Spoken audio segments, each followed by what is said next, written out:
Welcome to the Slop Temple. We pray this video helps. In this video, I will explain how to play Pizza Tower Co-op with the Noise update.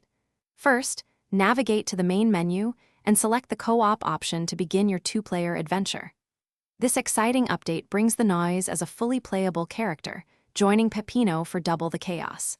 Make sure both players have their preferred input devices ready, whether it's 2 gamepads or a keyboard and 1 gamepad for a seamless experience.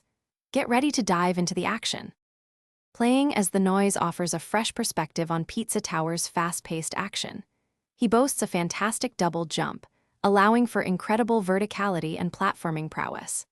Unlike Peppino, the Noise can dash through certain enemies and even some environmental hazards, opening up new strategies for level traversal. His unique attack patterns and special moves complement Peppino's abilities, making for a dynamic and engaging two-player experience. To truly excel in Pizza Tower Co-op, effective teamwork is paramount. Always communicate with your partner, especially during frantic chases or when facing challenging bosses.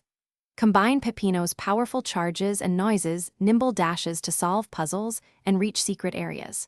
Coordinating your attacks can lead to massive combos and higher scores, making every level a shared triumph.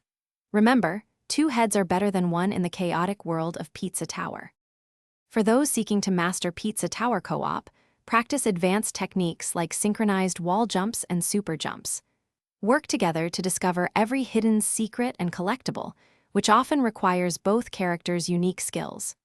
Don't be afraid to experiment and embrace the game's wonderfully chaotic nature.